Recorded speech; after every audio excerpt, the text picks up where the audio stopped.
They blocked my road just like that. No vote, no warning. One morning, my driveway, the only access to my cabin and 47 other homes, had a bright red sign staked dead center like it was claiming victory. Private property, no access. Act OA. Enforced. I stood there in my slippers holding a half-full mug of coffee and realized the road my grandfather built with a pickaxe and a prayer had just been hijacked by a real estate Barbie with a clip. That's how it started. Not with a fire, not with a lawsuit, just a cheap aluminum sign and a woman named Vivian Blackthorne who smiled like she had the moral high ground and a developer's contract in her purse. I just wanted to live peacefully by the lake, like my grandfather had done before me. But apparently our new HOA president, with her knockoff designer bag and very real ambitions, thought this was her chance to elevate the community standards. Have you ever been pushed to your breaking point just because a neighbor had too much ambition? Let me know in the comments where you're watching from, because this story is far from over and I guarantee the ending won't be what she expected. You know how it goes. You try to live quiet, you pay your dues, you fix your own damn gutters, then someone new shows up with a vision board and starts rearranging your life like it's part of a Pinterest project. I'm Boone Kessler, 62, retired structural engineer, been living out here in Lake Valmont for over 2 decades. My property sits on 12 acres of lakefront my grandfather cleared in 1964 with a chainsaw and more grit than you'll find in a Lowe's parking lot. This cabin, it's not fancy. Cedar, stone, and peace. I fish. I read. I help my neighbors fix what needs fixing, and I drink coffee every morning on my porch. That's it. That's the dream. Until the HOA decided my dream wasn't modern enough. Vivian had been HOA president for exactly 6 months when she decided my road was a threat to the community aesthetic. She didn't knock. She didn't call. She just showed up in a white blazer, complimented the view, and handed me a folder like she was selling timeshares. Said investors had plans for the area. Said my land was a strategic acquisition. Said some folks thought my cabin hurt their property values. I asked her which folks, and she smiled like a politician at a sentencing hearing. Oh, I can't say. Confidentiality, you understand? No, I didn't understand. I told her the land wasn't for sale no matter how many commas she put in her offer. That's when she leaned in, lowered her voice, and said it. I'd hate for this to get complicated. That's not a threat. It's a script. A week later, my road was closed, blocked with a chain, 2 signs, and a notice taped to a post that claimed I was now trespassing on HOA common property. Imagine that. Trespassing on your own land. I checked county records. Nothing had changed.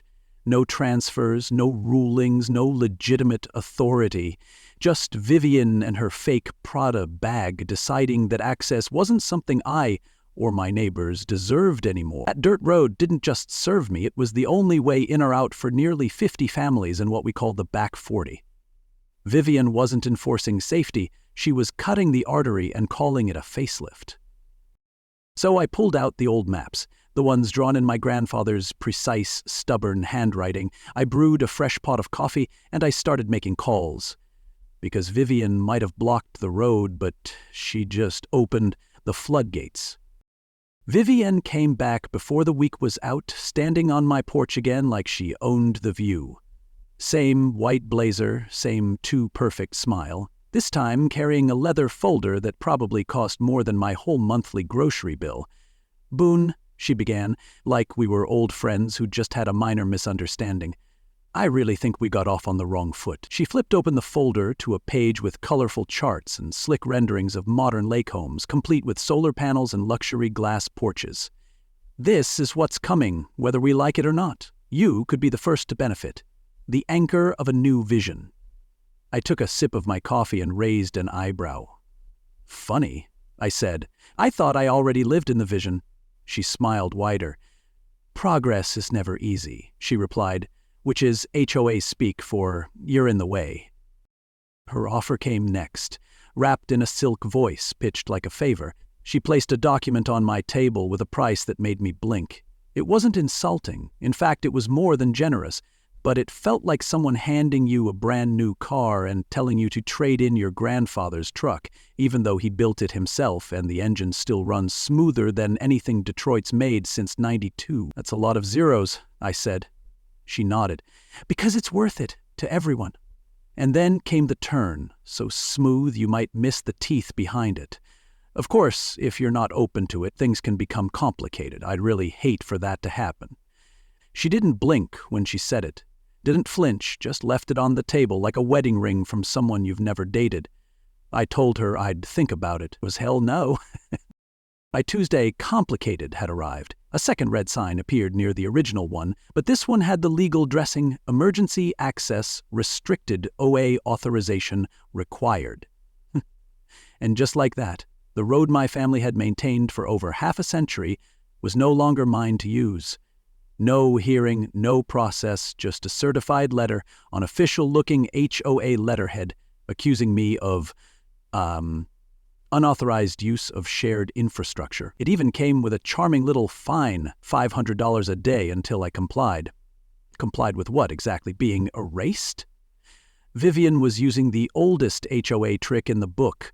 Bury you in bylaws and pretend the dirt isn't personal. Her new rules had been passed in a private board session with 2 hand-picked allies she'd recruited from the newer lakefront builds. They didn't know the history. They didn't care about the dirt road or who laid it down. They were just voting the way power told them to. Then came the drone. I was trimming branches by the dock when I heard it. A soft but unmistakable buzz, like a wasp on a mission. I looked up, and there it was, a sleek little eye in the sky hovering just above the treetops, making lazy circles over my property. It dipped once, then rose again, banking left like it was filming a documentary. At first, I laughed. Then I saw it again the next morning, and the next. And 2 days later, photos from directly above my cabin started showing up on the HOA's community page, managed, of course, by Vivian's assistant, Lena Reese. Lena was 25, surgically optimistic and fluent in hashtags. She posted the drone shots under the caption, "Is this property up to code?" Another read, "Should we be worried about non-compliant structures?" The comments rolled in fast. Looks suspicious. Why is he hiding back there? That place looks like it's straight out of a survivalist blog. I wasn't a neighbor anymore.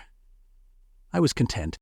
You don't need to call someone a problem to treat them like one. You just have to plant the idea. And Vivienne? She was planting with fertilizer-grade gossip. It was impressive, in a revolting sort of way. One moment I was the guy who fixed people's decks and pulled them out of snowbanks. The next I was the town mystery, a man with something to hide behind the trees. The funniest part? The only reason I lived back there was to be left alone. No HOA meetings, no petty politics, just quiet mornings and a decent stretch of sky. But Vivienne had figured something out. If she couldn't make me leave with charm, she'd try to make the community afraid of what I represented. Non-compliance, history, resistance. And nothing drives an HOA president crazier than a neighbor who knows what their rights actually are. So I made a call. To Marv Rollins. Marv's a legend around here. 70, retired, fought the HOA wars before there were drones or data plans. He used to be treasurer when meetings were potlucks and bylaws fit on a single page. "I was wondering when you'd call," he said. I filled him in. The offer, the sign, the drone. "She's not managing a community," he said. "She's staging a buyout. And you're the cornerstone, Boone. They want your land so bad they're trying to make it radioactive." He reminded me of something important. The road was covered by historic easement. We had paper, we had maps, we had law, but Vivian had the one thing that makes truth slow to catch up. Optics. "You need to flip the story," he said, "before it eats you." And he was right. Because Vivian wasn't just playing chess, she was flipping the board and betting I didn't have the stomach to play dirty. But here's what she didn't know. I didn't need to play dirty. I just needed to play smart. Because while she was out there staging social media campaigns and rigging policy changes, I was dusting off my grandfather's documents and filing them in a folder labeled Next Move. She had her drone. I had the original surveyor's map, notarized in 1965. And if she wanted a compliance war, I was more than happy to bring out the blueprint artillery. I found it in the bottom drawer of my grandfather's old tool chest, right beneath a rusted hammer and a stack of fishing licenses from the 70s. Folded twice, still crisp at the edges, was a hand-drawn map in his impossibly neat handwriting. Survey lines, property boundaries, elevation notes. And at the bottom, scrawled in blue fountain pen, "This road for cabin access to remain open always forever." No lawyer drafted that sentence. But that man built his life with a shovel and a promise, and when he said forever, he meant it. I stared at the ink like it was gospel, because to me, it was. And to Vivian Blackthorne? Well, it was about to be a problem. And suddenly, I couldn't wait to show it to a room full of neighbors who'd been told I was the villain hiding behind the trees. Vivian called the emergency meeting like a queen summoning the court, less than 24 hours' notice, tucked inside a 2-paragraph email that managed to sound both noble and annoyed. By the time I got to the community center, it was standing room only. I brought a manila folder under my arm and coffee in a thermos, because if I was going to be branded as difficult, I might as well enjoy myself. Vivian arrived fashionably late with her assistant Lena in tow and enough tech gear to launch a TED Talk. She opened with a PowerPoint titled Community Risk and Infrastructure Strain, which I'm pretty sure was code for how to sell a scam in 12 slides or less. The charts showed a spike in road usage, conveniently unverified. The photos showed gravel erosion that looked suspiciously like shadows. Her slideshow had more fiction than my uncle's fishing stories, and he once claimed to catch a catfish the size of a recliner. When she was done, there was a polite round of clapping. Polite, but not warm. I stood up, slow, and walked to the front with my folder. "You've all heard the new story," I said, holding up the map. "Now, here's the old one." I unfolded the paper, spreading it across the table so the crowd could see the notes, the measurements, the signature from a county engineer in 1964. This road wasn't built by accident. It wasn't donated. It wasn't borrowed. It was promised. Legally and personally. I pointed to my grandfather's handwriting and let the words hang. Always, forever.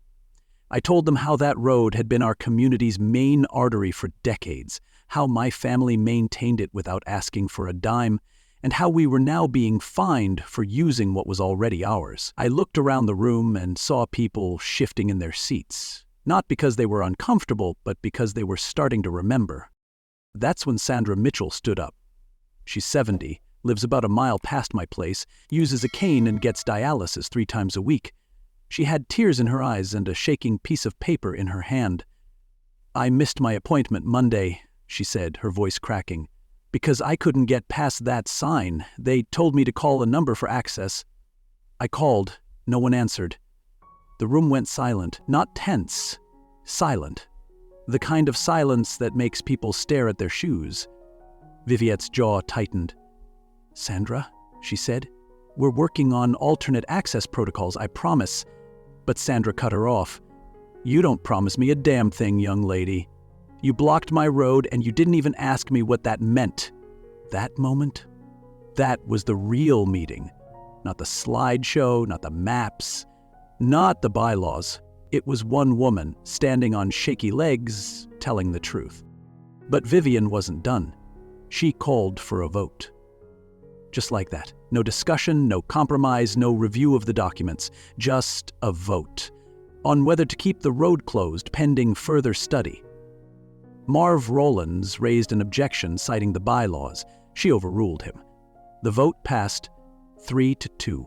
And just like that, my grandfather's map was pushed aside in favor of traffic data pulled from thin air. As people filed out, some stopped to apologize quietly, eyes down.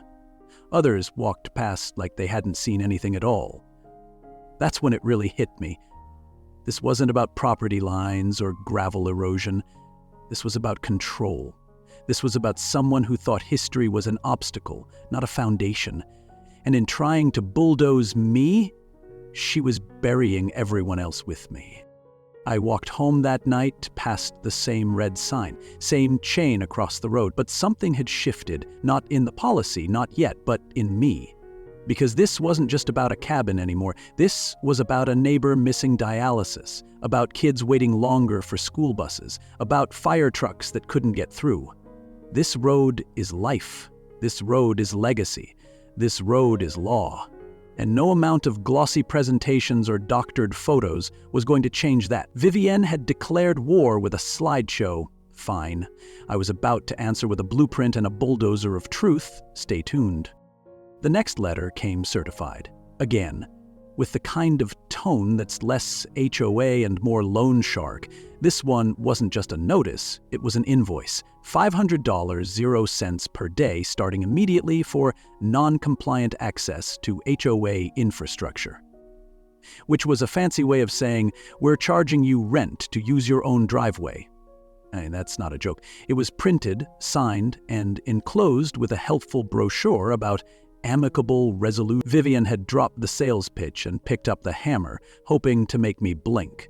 What she didn't realize was that engineers don't blink. We measure, we document, and we keep every receipt, including threats printed in Helvetica. Then came the digital war. If the fine was the bullet, the drone footage was the billboard. It started with a post on the HOA's community page, run by her assistant Lena, of course, with a still shot of my cabin taken from directly above. The caption read, "Unregistered structures, non-standard building materials? What's really going on here?" I've seen tabloids with more subtlety. Then came the comments. "Looks like a survivalist bunker. Is that even up to code? He never comes to meetings." "What's he hiding?" It snowballed faster than gossip at a church potluck. I went from quiet neighbor to neighborhood threat in 2 posts and a grainy photo. My favorite part? One commenter actually wrote, "Maybe we should investigate what he's building back there." Building what? That was when I realized Vivienne wasn't just trying to remove me. She was trying to erase me. She wasn't swinging at my property line. She was gunning for my character. And it was working. Half the community started avoiding eye contact. The other half started dropping phrases like, "I'm just trying to stay out of it," which is HOA speak for, "I'm scared she'll come for me next." You'd think a man who fixed half their decks and mowed lawns for widows wouldn't need to defend himself. But that's the thing about defamation. It doesn't shout, it whispers. Repetition makes rumors feel like news. Vivienne was building a paper palace of lies on top of my gravel truth. And the HOA? They were starting to forget what the foundation looked like. So I called Cal Vernon. Cal was a land suit attorney I worked with years ago when a developer tried to claim public creek beds were private scenic features. He's the kind of guy who can quote zoning code like scripture and doesn't blink unless he smells litigation. I laid out everything: the fines, the signs, the posts, the easement map, even the drone. There was a long pause on the line. Then he said, "Boone, this is textbook HOA overreach. But depending on what else is going on, this could be bigger than a civil suit." "Bigger how?" I asked. "If she's misrepresenting facts to gain financially, it might not just be a violation, it could be fraud." He told me to start documenting everything, and I was already a week ahead of him. But the biggest crack in her plan came from Devin Marks, fire chief for the county. I'd served with him on a volunteer safety panel years ago. We weren't best friends, but we respected each other's time and coffee. I told him what was happening with the road, and he didn't even let me finish. "Wait, they blocked that road," I confirmed. "Devin," I said, "it's chained off, red signs, private access, fines." He went quiet for 5 seconds. Then he said something I'll never forget. "Boone, that's the only viable emergency route to 47 homes. You block that, we can't get a fire truck back there, not even an ambulance." I asked him to say it again, and this time I wrote it down, because suddenly this wasn't just about fines or property value. This was about life and death. Devin explained that the only alternate roads were 8 feet wide at best, too narrow for their 12-foot engines. One had a wooden bridge rated for 12,000 pounds, their smallest engine, 18. If someone had a heart attack or if a fire broke out, response time would drop from 6 minutes to never. That's when the final piece clicked into place. Vivian and her fake charm campaign weren't just squeezing me, they were putting everyone behind me in danger. 47 homes, dozens of families, elderly residents, kids, and none of them knew that if their house caught fire, it'd be ashes before help even arrived. They said I was hiding something. Turns out, it was fire trucks they were hiding from. I hung up with Devon and went straight to work. I typed up a factual, polite, legally sharp letter to every insurance company that serviced properties in the back section of the community. No accusations, just information. Copies of Devon's statement, road closure photos, HOA meeting minutes. Every word triple-checked, tone neutral. I wasn't making a scene. I was starting a paper trail, because while Vivier had been busy building her echo chamber online, I was busy lighting a fuse under her foundation. With nothing but facts, maps, and a slow, smoldering sense of justice, and trust me, this story was just starting to heat up. The first cancellation letter went to Sandra Mitchell. She called me in tears, holding the envelope like it was a court summons. 30 years with the same insurance company, and just like that, they were pulling out. Reason? Inadequate emergency access. I didn't say I told you so, I just asked if I could make a copy. By the end of the week, I had 11 more, 12 homes in total, all with the same grim message. Coverage terminated unless access was restored and certified by the county fire marshal. I didn't need to say anything to the community at that point. The truth had finally walked into their mailbox. Vivian's paper castle was starting to smoke. It turns out, when you play with lives, people stop caring about the charm in your voice or the shine on your heels. I called another meeting. This one didn't need much advertising. Word of mouth beat the HOA's official channels by a mile. The room was packed before I even arrived. Neighbors who hadn't been to a meeting in years now sitting in folding chairs, arms crossed, insurance letters in hand. I brought my documents again, but this time I didn't lead with the map. I led with Sandra. I asked her to read the letter out loud. She did, voice trembling but clear. You are hereby notified that your homeowner's insurance policy is scheduled for termination due to inaccessibility for emergency response services. The silence that followed wasn't sad. It was sharp. No slideshow, no filter, just one voice saying what everyone else feared. When I finally spoke, I said this. They said I was the problem. Turns out the problem was locked behind a red chain and a fake smile. Then I dropped the hammer. Vivian Blackthorne, I said, has done this before. That got attention. I held up a printout from a court record in Arizona, 2 years old. Same name, same pattern. Elected HOA president in a gated lakeside development. Introduced sudden compliance restrictions, orchestrated land buyouts, was removed and sued by residents for abuse of power and undisclosed financial interests. She wasn't a president, I said. She was a crowbar in a dress prying us loose. That's when Marv Rollins stood up with a manila folder of his own. Records Vivian never disclosed. Realtor license, business listings, development proposals signed with a company called Pinnacle Realty Syndicate. And right there it made sense. She wasn't improving the neighborhood, she was prepping it for sale. Her plan wasn't community growth, it was community eviction dressed up as progress. You could feel the mood shift in that room. Fear turned into fury. Neighbors who'd kept quiet now raising their hands telling stories. About drones over their gardens, about sudden code violations, about being encouraged quietly to sell while values were high. One man said he'd been offered a cash deal off the books. Another said he was told his fence was 3 inches too high and needed to be removed or face daily penalties. One woman had been fined for leaving a kayak on her porch, and all of it had one common thread: pressure. Vivienne wasn't building a better community, she was softening it up like a house before demolition. The vote to remove her wasn't even close. 41 in favor, 3 opposed. She didn't stay to hear it. She left mid-meeting, eyes forward, jaw clenched. Her plan was fire, ours was water, slow, steady, rising truth. But if you think Vivian Blackthorne was done after a public takedown, you don't know her like I do. She resurfaced 2 days later, this time from behind a desk.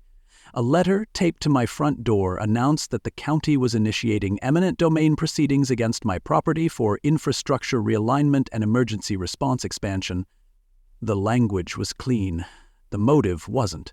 The commissioner's signature at the bottom? Janet Wexler, newly elected, funded almost entirely by rural development coalitions with glossy logos and shady LLC origins. Vivienne had moved from HOA power to county politics faster than most folks could change their locks. She'd lost the vote, so now she was trying to bring the government in through the back door, and I don't mean metaphorically. I mean literally. They wanted to condemn my land, seize it, and pretend it was for public good. Same road, different crowbar. That night, I sat on my porch with the fire pit crackling and the map on my lap. My grandfather's handwriting still held firm, always, forever. I thought about Sandra. I thought about the 12 families holding insurance cancellations like pink slips. And I thought about Vivian, now hiding behind legal notices and development grants, thinking she'd finally cornered me. But what she didn't know is that engineers don't fold. We reinforce, we reroute, and when someone tries to burn our map, we use the ashes to draw a blueprint. And let me tell you, my next move was already in motion. When the FBI called, I thought it was a prank. I mean, who expects to go from retired engineer to federal witness in one fiscal quarter? But no, Special Agent Caroline Mercer wasn't joking. She'd been tracking Pinnacle Realty Syndicate for over a year, multiple states, dozens of communities, same pattern, different faces. But Vivian Blackthorne, she was their golden goose, the fixer, the facade, the fraud in full makeup. "Mr. Kessler," she said, "your documentation is the most complete case we've seen." I asked what they needed from me. She said one word: proof, real time, on record, with names. So we planned a sting. I'd act like I'd finally caved, ready to sell. The meeting would happen on my terms. The FBI would wire the room. And Vivian? She would talk. Oh, she'd talk. I called Vivian that afternoon with a voice full of defeat and just enough hesitation to sell it. "You win," I said. "Let's talk terms." She lit up like a winning slot machine. "Boone, I always knew you'd come around. I'm so glad you're seeing the bigger picture." She said we should meet at the community center, neutral ground, public enough to look clean. I agreed. What she didn't know was the feds would be watching from 2 vans parked behind the maintenance shed, hidden mics, cameras in ceiling vents, Agent Mercer in a headset with her finger on the record button. I arrived early. The place was cold, and so was I. This wasn't just business anymore. It was the last move on the board, and I was holding check. Vivian walked in 15 minutes late, flanked by 2 men in tailored suits with tans too even for October. They introduced themselves as regional consultants for Pinnacle. One of them, a smirking man named Dalton, wasted no time. "Mr. Kessler," he said, sliding a folder across the table, "this offer reflects Pinnacle's highest and final bid." I looked down at the number. Big. Clean. Tax-adjusted. "You'd be the first to benefit," Vivian added sweetly. "Once your parcel's secure, we can resolve the rest of the backlot access issues. That's the only thing holding us back from full transformation." I asked her if she meant the 47 families behind me. She nodded. "Once your piece falls into place, the rest will follow. Like dominoes. Or casualties." She wasn't even pretending anymore. I pressed a little further. "What about zoning? Eminent domain?" Dalton chuckled. "Commissioner Wexler's on board. These things move faster when folks in the right seats understand the vision." That was it. The FBI had what they needed. They'd just admitted to coordinated land seizure, abuse of power, and bribery, all within 20 minutes and over weak coffee. Vivian leaned back, proud, already savoring the win, and then the doors burst open. 3 agents in jackets, badges out. Vivian froze. The Pinnacle suits stood up, like that would stop it. It didn't. They were cuffed in under 90 seconds, and as Vivian was let out, heels clicking on tile like punctuation, she turned and locked eyes with me.